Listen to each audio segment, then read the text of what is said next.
temporada do Arte Cidade infelizmente acabou. Mas hoje a gente tem uma surpresa para vocês. Uma entrevista extra e muito especial do Artcast. Então, para encerrar o ano em boa companhia, acompanhe a nossa entrevista com ela, que é atriz, professora de teatro, contadora de histórias e artista fundamental para a nossa cidade, Leda Fernandes. Olá, eu sou a Leda Fernandes, eu nasci em Lençóis Paulista em 1977, já há 43 anos, né? E a minha relação com a cidade sempre foi muito intensa. Eu sempre gostei muito de participar dos eventos culturais desde pequena, né? Na escola, mesmo sem saber ler, eu tinha muita vontade de ler e tinha vontade de saber aquilo que estava acontecendo com os livros, com os personagens. Então eu tive a sorte de ter boas professoras que me incentivaram muito nesse caminho da escrita. E no caminho da expressão também. E logo depois, né, passaram-se alguns anos, eu tive o prazer de ouvir minha voz interior e buscar o teatro, né, que foi o divisor de águas mesmo da minha vida. Eu entrei na Companhia Teatral Atos e Cenas e comecei a fazer teatro, né, com aquele pessoal que todo mundo ali tão engajado, né, nas coisas, nos ideais, se doando muito pela cidade, por trazer pessoas aqui, né, para assistir os espetáculos. E eu estou falando de uma época que assim que não tinha teatro municipal, não tinha nem praticamente a Casa da Cultura, né? A gente se reunia aonde é hoje o Museu Alexandre Quito. Então os nossos ensaios eram lá e a gente tentava da maior forma possível e sempre levar pessoas para lá. Então todos os eventos culturais que acontecia na cidade, a gente ia de porta em porta batendo palma, dizendo: "Ô, Dona Maria, a senhora sabia, né, que vai vir uma peça teatral de Bauru aqui no museu, no horário tal?" Então era aquela alegria e aquela fomentação, né, de estar dividindo cultura. Então nós começamos ali um trabalho de formiguinha, com atos e cenas, divulgando, trazendo e se formando o público, né? Sem ter um espaço propriamente assim, um espaço adequado. Mas isso nunca nos impediu de fazer teatro da melhor forma possível. E aí começou então com o teatro, veio toda essa paixão, né, junto com a literatura de contracenar, de representar. E em 2000, então, eu juntei essas duas grandes paixões, teatro e literatura, começando em 2002 com a Hora do Conto. Então, muita coisa aconteceu nesse tempo todo, né, com a Hora do Conto, com o teatro em si, com a Companhia Atos e Cenas, e coisas que são, assim, muito interessantes e que estamos hoje, né, em 2020, colhendo os frutos daquilo que foi plantado lá atrás, né, com essa frequência tão grande do público sempre presente nas ações culturais, de ter um espaço adequado para receber grandes espetáculos. Então, é muito bom ver que valeu a pena tudo lá no passado. Quando eu era pequena, essa coisa de tentar, né, de mesmo sem saber ler, imaginar as gravuras dos livros, imaginar os personagens, eu tenho uma história muito interessante com Romeu e Julieta, porque minha irmã, eu tenho 5 irmãos e sou a mais nova, e uma irmã minha tinha um livro com a capa verde dura, né, aquela capinha dura, Romeu e Julieta de William Shakespeare. E eu falava: nossa, que interessante esse livro. E eu abria a página com a Julieta, né, tomando veneno e todo aquele drama, né, daquela fala tão importante. E eu imaginava aquilo lá, né, eu imaginava essa personagem sentindo essa dor desse amor, né, esse vazio por Romeu estar tão distante e tudo mais. Então eu acho que Romeu e Julieta para mim tem sempre uma participação especial na minha história, quanto atriz, né, e quanto contadora de histórias, porque depois, como professora de teatro, eu tive também, né, a sorte de montar essa peça com um grupo de alunos que foi maravilhoso. Depois tivemos projetos no Teatro Municipal, pela LIC, de contar histórias do teatro e como não falar de Shakespeare no teatro elisabetano. Então, assim, acho que essa história tem um canto assim muito especial na minha memória, na minha vida, e um conto clássico, né? Se eu fosse falar de contação de histórias, é Cinderela. Gostava muito de Cinderela porque quando eu era pequena, a minha negociação com a minha mãe era: bom, eu vou para a escola, se eu ganhar um disco, e sabe aquele disco de vinil bem grande, rosa, pink? E um dia ela me deu esse disco para eu poder ir para a escola e cumprir com a minha parte, com o combinado. E esse disco, como eu não sabia ler ainda, eu ouvia a história e decorava, né? A forma que a madrasta chamava Cinderela. Cinderela, lave os meus sapatos, oh Cinderela, Cinderela. E eu adorava aquilo e ficava me imaginando sendo ora madrasta, ora Cinderela, ora irmã da Cinderela. Então assim, a minha imaginação sempre foi povoada com muitas histórias boas, com muita coisa bacana. Então acho que são essas duas histórias que eu destacaria. Então, os grandes influenciadores da arte teatral na minha vida, não tem como não começar com o Nilceu Bernardo, que foi aquele que né, me colocou dentro da Companhia Atos e Cenas. Eu passei por um teste, foi meu primeiro teste para entrar na companhia, e ele realmente acho que é o grande responsável por muita coisa, né? Ele transpira, respira teatro, cultura de uma forma tão intensa, tão encantadora que quem está perto, com certeza quem teve esse prazer de fazer aula com ele, enfim, a gente não tem como não se contaminar positivamente, né? E sempre muito responsável, sempre com muito afinco. Então, com certeza, acho que Nilceu é um nome muito importante na minha história com teatro.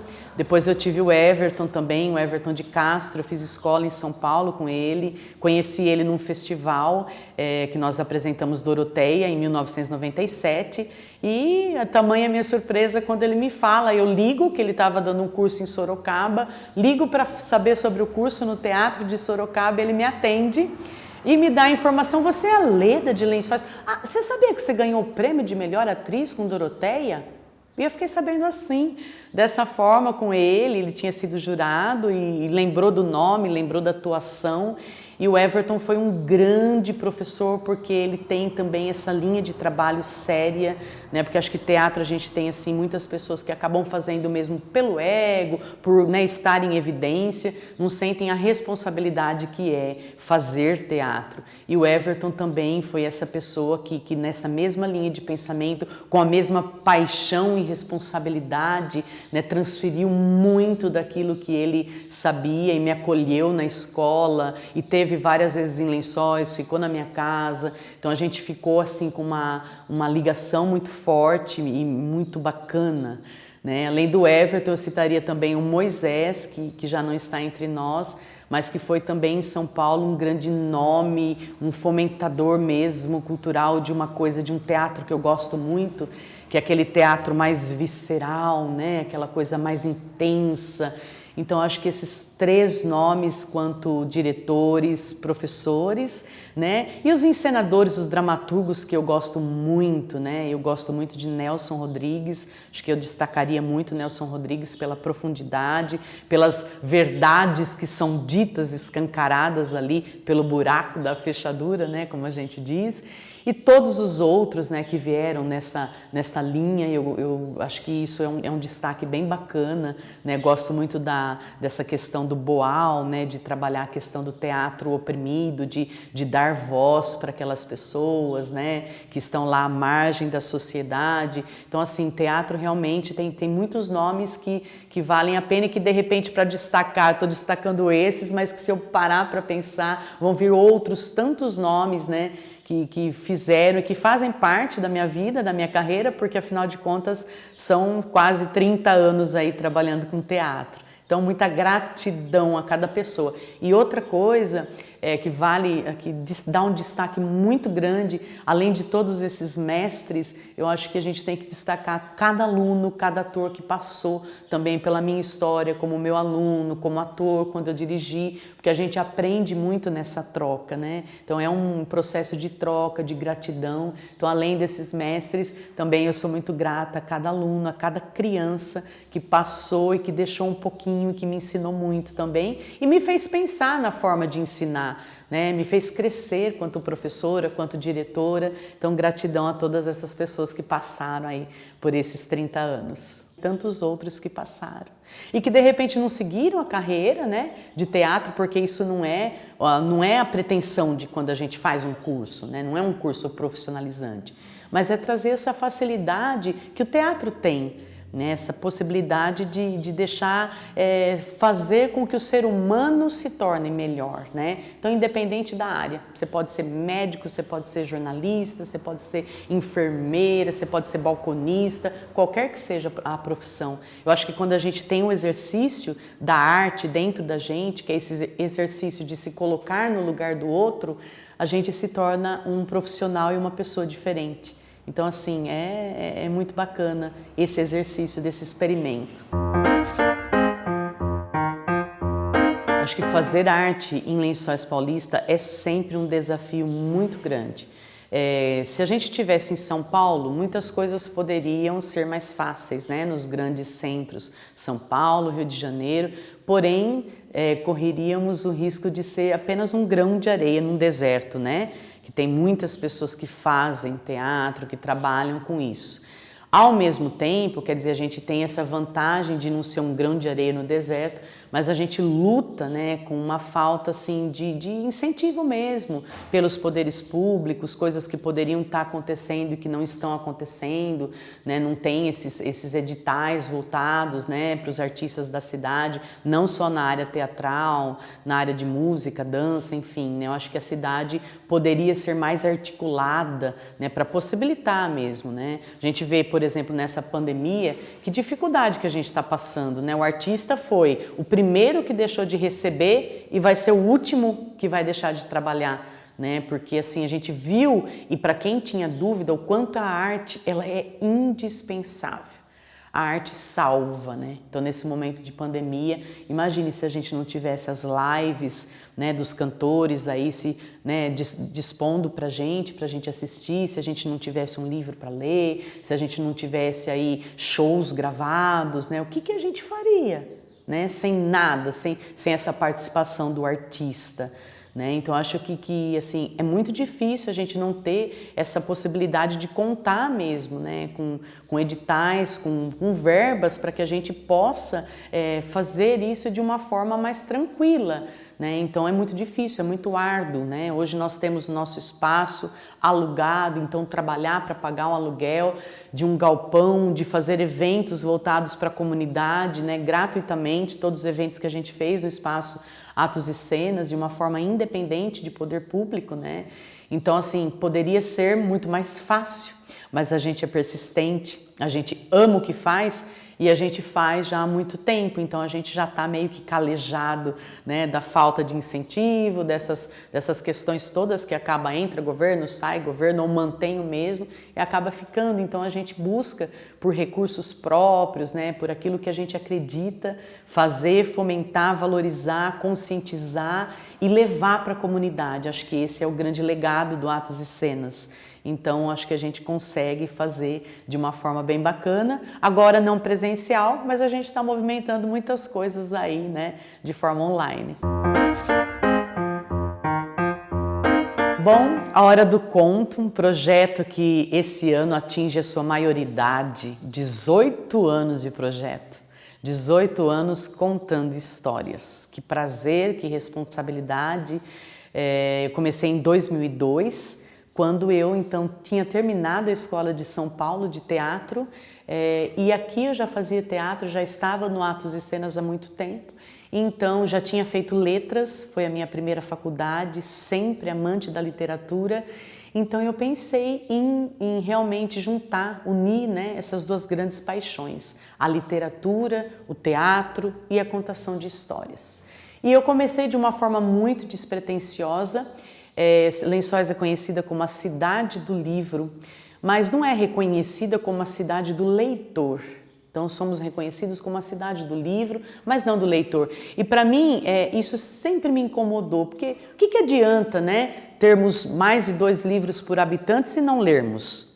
A gente precisa ter ações dentro do nosso município que traga, que apresente os livros e que consiga, né, mais pessoas para as bibliotecas, para os espaços públicos, onde esses livros estão disponibilizados. Então, em 2002, eu pensei nesse projeto, em contar histórias nos lugares, nas creches, e procurei, então, a Casa da Cultura, a Prefeitura, para oferecer isso de forma gratuita. Eu não pensei em ganhar dinheiro com isso, eu queria exercitar. Eu queria ver o que ia acontecer, como seria, como a criança receberia isso. Então eu queria entender um pouquinho dessa prática, porque todo o conhecimento teórico eu tinha, mas me faltava a prática na contação de histórias. E eu comecei, né, com uma cesta, indo para as creches. A prefeitura, Marise e Abel, né, eles abraçaram de uma forma muito positiva o projeto, essa ideia, e eu ia para as creches, né, para levar histórias e contar. E tamanha foi a minha surpresa quando as crianças começaram a se encantar, né? A começar ali a comentar no próprio momento da história, a interagir, a se reconhecer naquele personagem, a trazer questionamentos. Então eu fiquei muito feliz. Eu falei, poxa, olha que isso é interessante. E aí o projeto foi tomando um corpo maior, né? Então aí as contações, elas eram esporádicas, de repente a necessidade, as professoras começaram a saber dos projetos e queriam levar as crianças para as bibliotecas. Então aí as bibliotecas dos bairros, elas estavam no início, estavam começando, eram portas, não tinha a estrutura que hoje tem, né? Então era uma porta com alguns livros ali, uma sala, né? E as professoras começaram a fazer agendamento. Nossa, as crianças adoraram. A tal professora comentou, eu quero levar minha turminha, como a gente faz?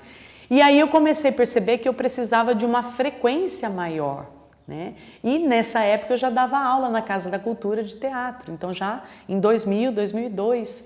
Então aí eu comecei a perceber que nós precisaríamos de uma frequência maior, né, de uma disponibilidade de tempo muito maior do que aquela que eu tinha pensado, e nós buscamos então alguns apoiadores do projeto, né? Então a Zilor, por exemplo, já fez, né, já ajudou a gente lá no início. Isso eu estou dizendo em 2005 mais ou menos, 2007. Né? Então nós ficamos assim 5 anos, cerca de 5 anos fazendo isso voluntariamente. E depois disso, aí vieram esses patrocinadores que acreditaram no projeto, acreditaram nessa ideia. Nós já começamos a perceber e ter isso registrado, que o número de leitores assim, começou a dobrar nas bibliotecas, a conservação dos livros, que era um problema que a gente tinha naquele início. A conservação do livro melhorou muito, as crianças começaram a devolver os livros em ordem, né? Não era mais rabiscado, não era mais rasgado.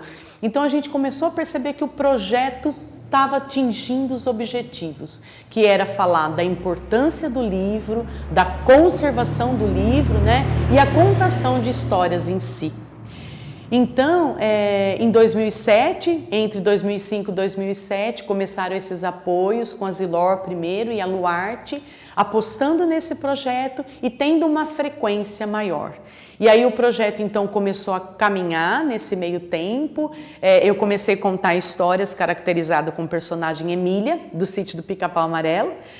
Mas aí eu percebi que depois de um tempo, os maiores, né, os mocinhos de 9, 10 anos não acreditavam, não gostavam muito da Emília. Então eu falei, poxa, eu vou fazer uma coisa mais neutra. E aí vieram outras ideias, outros personagens. Aí teve um momento que eu pegava aquele mês específico e o evento que acontecia, né, a comemoração daquele mês, eu me caracterizava e contava histórias. Por exemplo, março, eu dei ali vida para Julieta, né, e falando do mês do teatro, do mês do nascimento do teatro, eu contava as histórias caracterizadas de Julieta de Shakespeare. Abril, o aniversário da cidade, eu ia contar histórias caracterizadas como Índia. ia contando o surgimento da cidade de Lençóis Paulista. Então, assim, foram 18 anos, mas o projeto Hora do Conto, ele sempre teve essa flexibilidade, esse olhar que eu gosto muito, que é um olhar como se fosse uma vírgula, um olhar assim, sempre achar que algo pode ser feito de diferente. Eu nunca achei que o projeto estava ali, formatado dentro de uma caixa, pronto e tem que ser daquele jeito até o final. Então, acho que isso que fez com que o projeto atingisse, né, todo esse sucesso, essa questão de ir para a região, de representar a cidade em festivais importantíssimos, né, como a Feira Literária em Paraty, como a Biblioteca em São Paulo, em representar a Hora do Conto lá, contar histórias lá. Então, acho que foi essa forma de enxergar sempre como uma grande possibilidade e apostando sempre na importância do livro. Então, assim, são todos esses anos e esse ano com essa novidade tão especial de estar aqui com o projeto pela Lei Rouanet, né? O projeto já tinha sido contemplado pela Lei PROAC, né? E já foi, a Luarte aí se manteve como uma patrocinadora exclusiva e sem esse apoio da Luarte Soluções Ambientais, o projeto não aconteceria da forma que está acontecendo, né? Então, assim, são empresas que investem, né, em projetos culturais de uma forma assim, única e que possibilitam, né, esse trabalho que não é só diretamente a criança que é atingida. É o professor, é o educador, é os pais que estão nesse formato, por exemplo, online, que estão em casa, eles acabam também assistindo a história. Então, assim, é muito grande a abrangência disso tudo, né, dentro do estado. Então, assim, não só do estado do Brasil, né? Imagina ir para Paraty para contar histórias, que bacana. Então, assim, o projeto hoje tem essa facilidade e esse grande apoio da Luarte.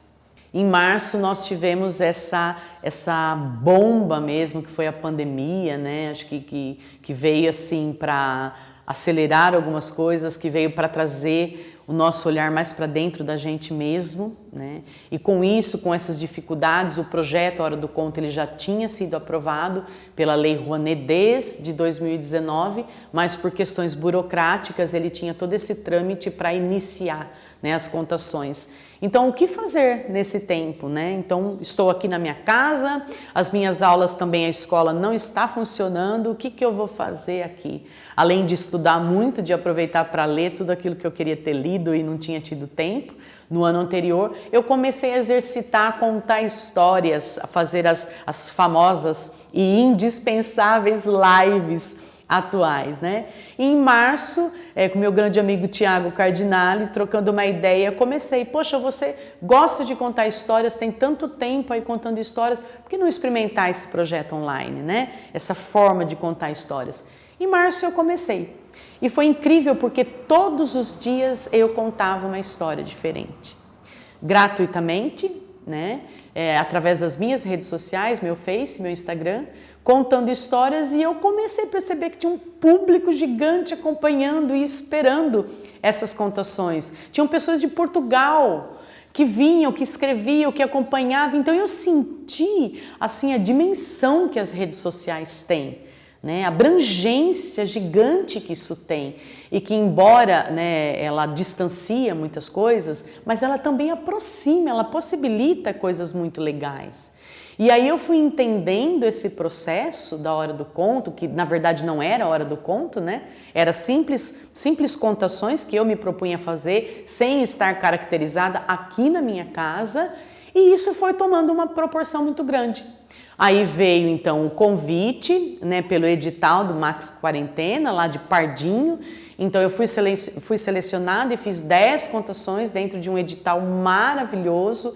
Então as prefeituras da região começaram a entender a necessidade da live, a valorizar o artista que estava se dispondo, e aí eu fiz todo esse pacote para lá. Depois veio a prefeitura de Macatuba, que abraçou de uma forma maravilhosa, valorizando também esse trabalho. trabalho, entendendo o potencial que tinha na contação de histórias, esse alívio para as mães, esse alívio para as crianças que estavam em casa meio perdidos com tudo isso, né, sem saber o que vai acontecer, lidando com questões emocionais, com tantas questões, né? Então a Prefeitura de Macatuba abraçou esse projeto e oportunizou que isso fosse feito para o município, e não só para Macatuba, mas para todas as pessoas que assistiam.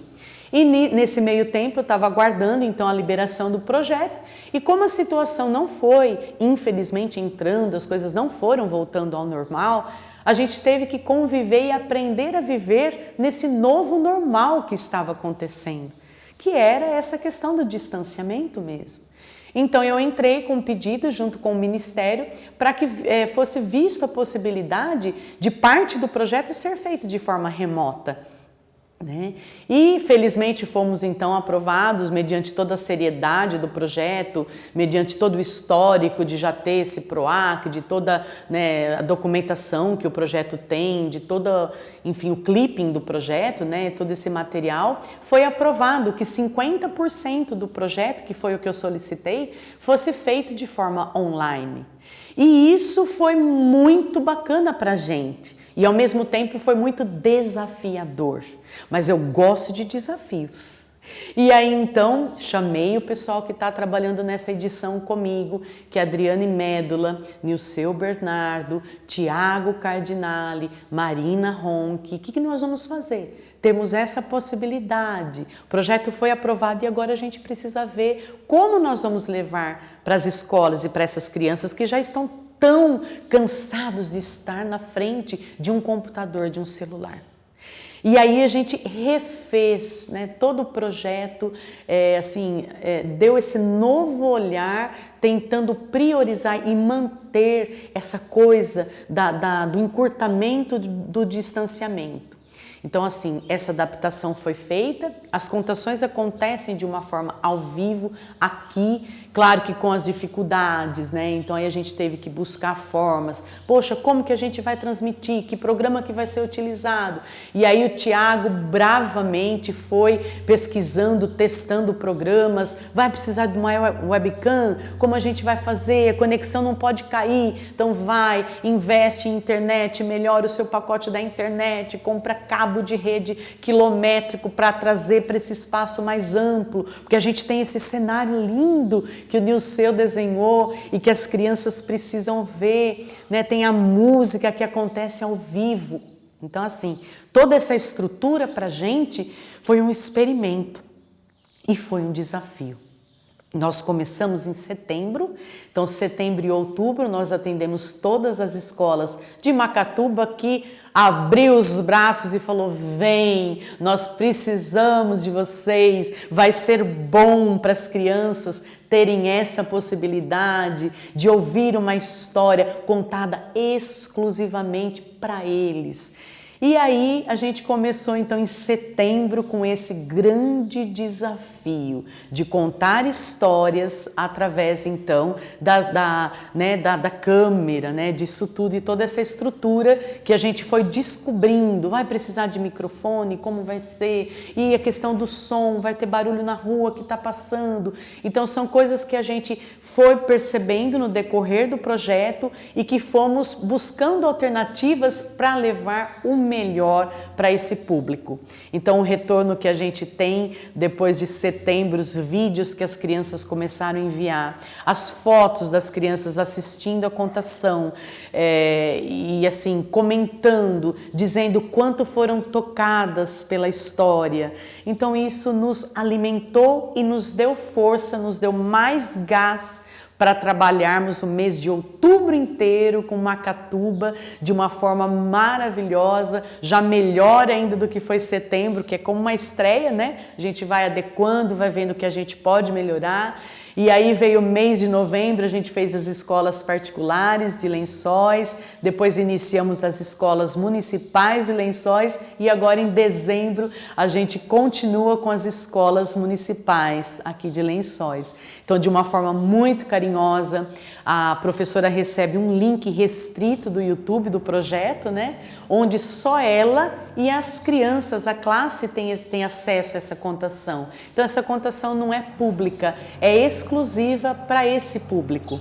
E no final, a gente fica então conversando pelo chat com as crianças, com os professores, tirando dúvidas, matando a curiosidade das crianças, falando um pouquinho do processo, da história em si, da autora dessa história. Então a gente percebeu que, na verdade, esse novo normal, ele veio para ficar. E a gente, de uma forma muito responsável, muito carinhosa e o mais próximo possível, trouxe isso. Deu voz para quem está assistindo e está trazendo cada vez mais pessoas. A gente percebe nos relatos que não param de chegar, que a gente está documentando. Tem aí os vídeos retrospectivas nas redes, né, mostrando assim, a importância mesmo que isso chegou num momento de tanto desespero, que foi um refúgio, um respiro, né, para o professor, para a criança e para a gente também fazer aquilo que a gente ama. Então, trabalhar com contação de histórias, trabalhar com a Hora do Conto. Eu, desde 2002, idealizadora, atriz do projeto, produtora, não é tudo, todas essas funções para mim é um prazer muito grande estar aqui. Com certeza é ótimo, porque eu vou estar velhinha e vai ter personagem para mim. Vou estar contando histórias, sempre é bom ouvir histórias. Então, um grande prazer falar disso tudo. O que vem com a Hora do Conto? A Hora do Conto ainda tem muita coisa legal para acontecer. Nós temos então as contações que vão acontecer de forma presencial, agora em 2021, a gente acredita muito. Se isso não for possível, a gente vai então fazer todo o projeto de forma online, né? E também nós temos as oficinas para os professores e educadores interessados de maneira geral, que queira saber um pouco mais desse universo de contação de histórias.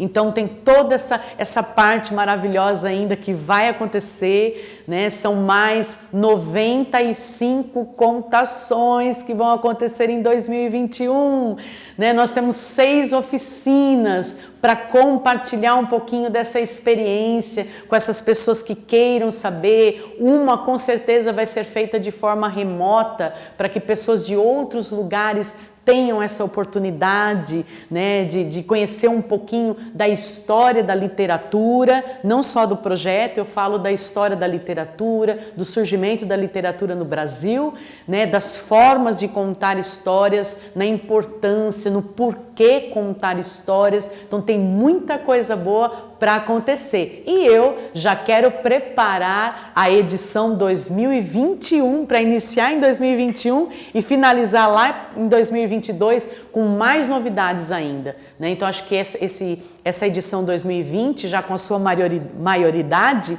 a edição 2020 com a sua maioridade, veio então trazendo essa responsabilidade então para a gente, para mim, né, de pensar numa edição, na próxima edição com mais novidades, incluindo esse formato digital, com toda a estrutura que isso requer, um estúdio, parte sonora, enfim, né, acho que essa edição, a próxima edição vai ser ainda melhor do que essa que já foi, né? Com tantas novidades, como eu falei, do figurino que foi lindo, esse cenário, a sonoplastia. Então são coisas que a gente com certeza vai manter e vai trazer mais novidades ainda para esse público que sempre acompanha.